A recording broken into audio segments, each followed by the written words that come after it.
Hello and welcome to my channel, Budgeting with Ali. If you haven't already, please do consider subscribing, hitting that bell icon so you'll be notified anytime I post, and don't forget to like and comment. I always like hearing from you.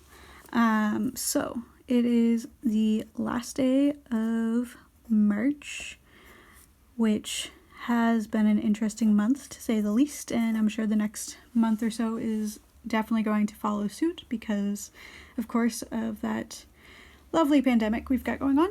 And I do hope everyone is doing okay. Feel free to reach out to me if you're self-isolating or in quarantine or whatnot and you're feeling the strain on your mental health, because I know I have certainly been suffering lately. I may or may not be talking to my plants just to hear the sound of my own voice and know it still exists. It's a little weird working from home by myself where the conversations I'm having are through the screen rather than vocally. But we do what we do because we want to protect everyone else. So because it's the last day of March, I figured I should get my April budget set out. And this is all kind of like flexible because obviously things change, especially right now, so quickly that I'm just trying to do my best to anticipate what's happening and what's going on. The good news is all my fixed expenses stay the same for the most part, so that's good. Anyway, let's jump right in. So let's start with my income first. So I am expecting a tax benefit. This is actually not the last time I'll receive it, because I do I apparently didn't make quite enough to knock myself completely out of this credit range, but I made enough that I should get it all in one lump sum payment, because if they paid it out in the quarterly way, then it would be less than 50, and they don't like doing that. But so this is the last benefit at this amount.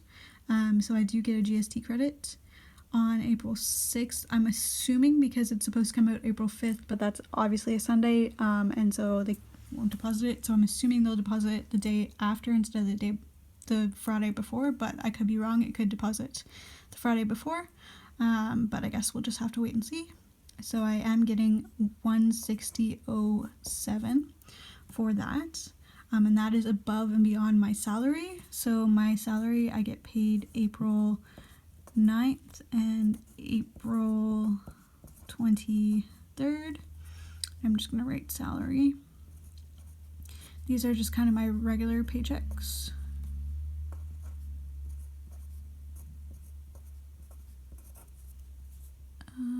So that is $1,294.99 for both of these.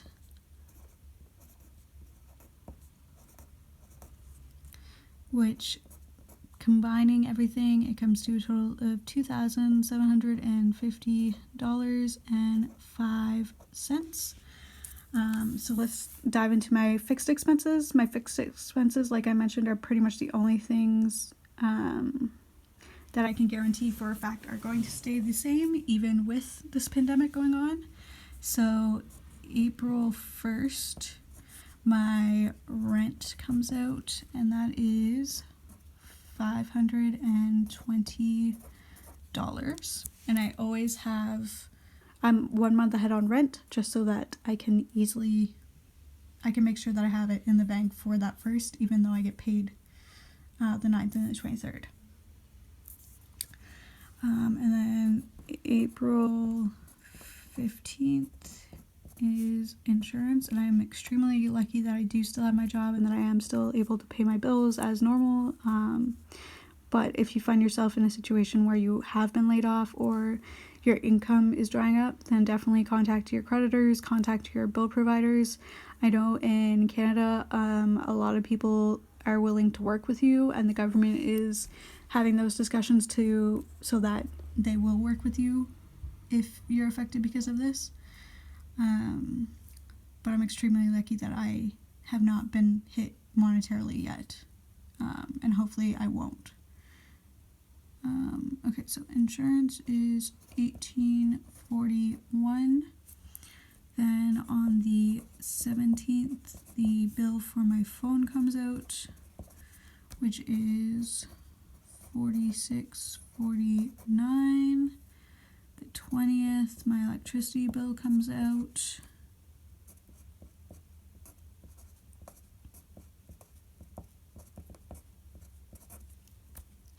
And I have that set at $75 per month. And again on the 20th, I do have Netflix coming out as well. So that is $13.99.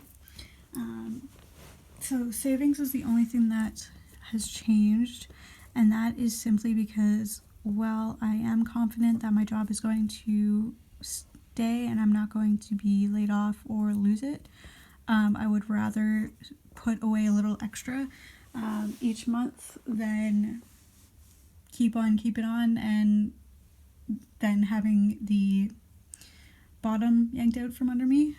So I did up it from $100 to $200 for this month, and it is mostly going to be that GST credit, but then $40 from the leftover / what would normally go into my debt snowball.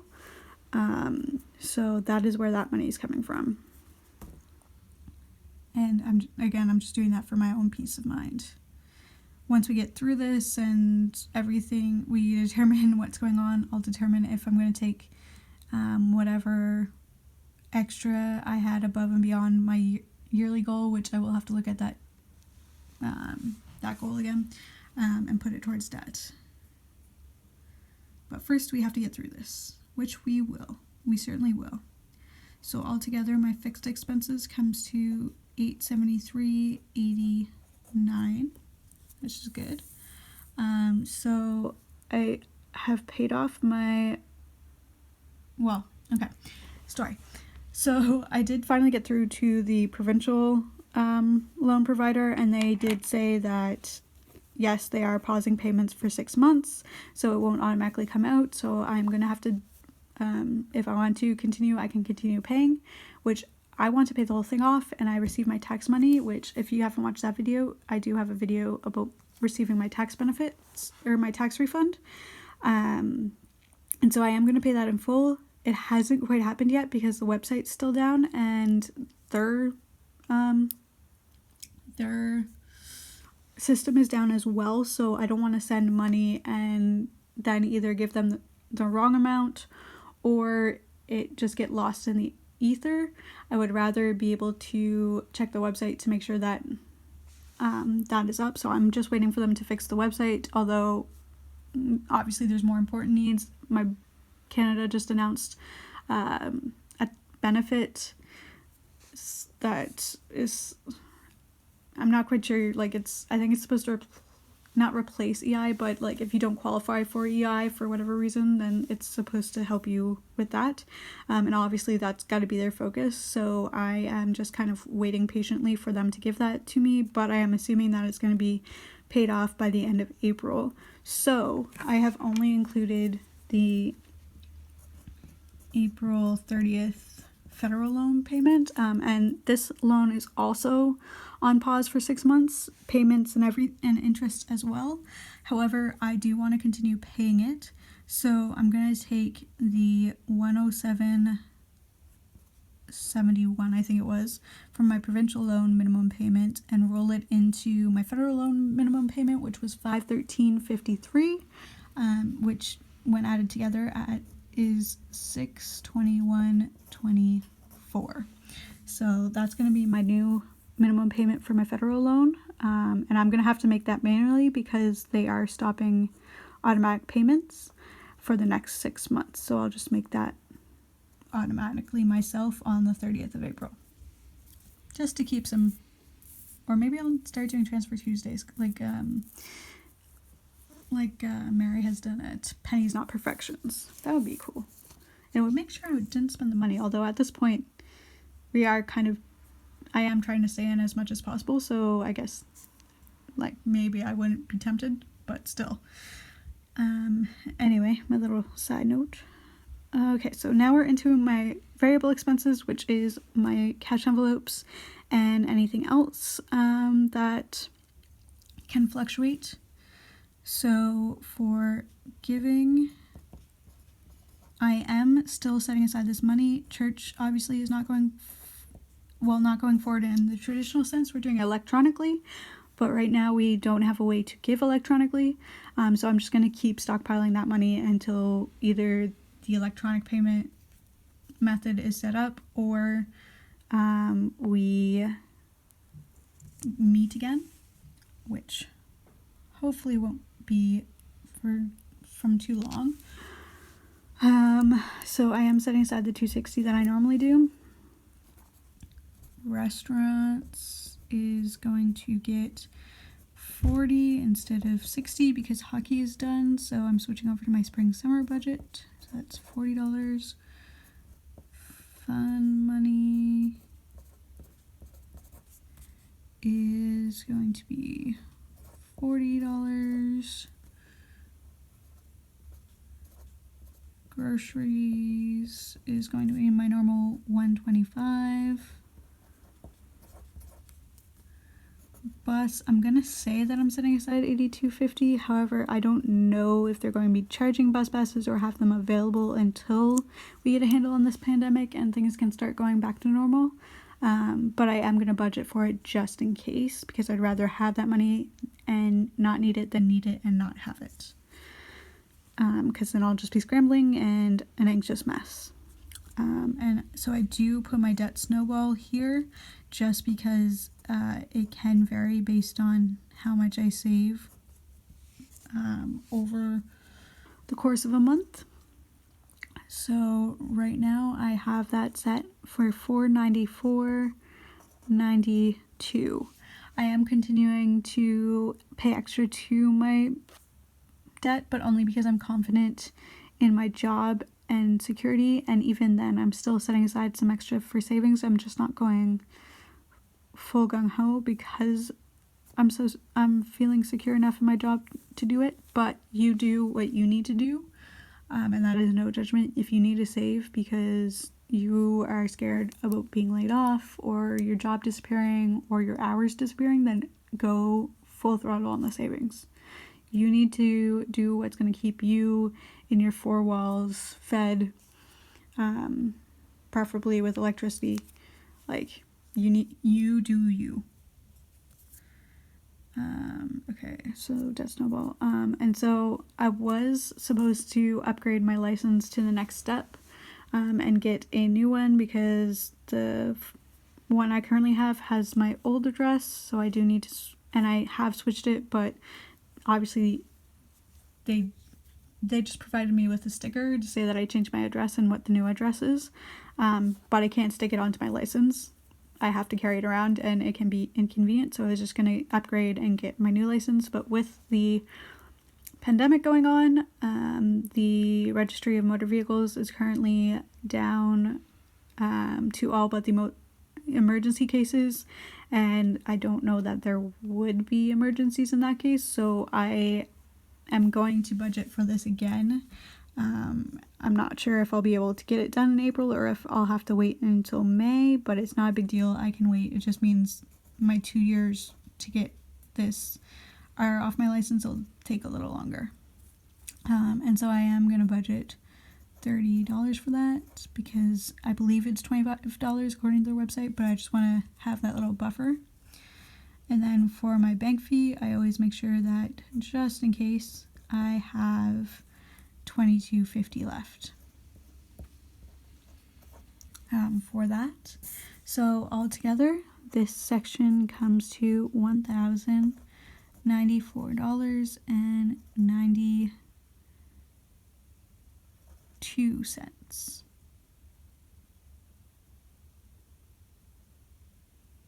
Yeah. Sorry, the I saw the 50 there and I'm like, wait, that can't be right. And then I remembered I had 50 up here, so that made $1. So it did make sense. Okay. And last but not least is my sinking funds. I do have vacation one set up, and that one will get $20. Gifts is going down from 100 to 50 moving forward. Misc is getting $20. Subscriptions gets $20 as well. And then my season tickets / playoff tickets fund for my local hockey team gets $50 each month. So altogether, that comes to a total of $160, which is exactly what my income I'm bringing in income-wise. So yeah, so that all balanced out. And like I said, I hope everything's going well with you. Let me know in the comments down below if you're saving or you're going to continue with your debt snowball, and how you're dealing with these unexpected times. I always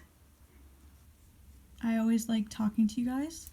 And as always, please do consider subscribing, hitting that bell icon so you'll be notified anytime I post. And don't forget to like and comment on my videos. I really do appreciate all of you liking, commenting my videos, and subscribing, because it just makes my day. And these days we do need to take that joy where we can find it. So until next time, bye.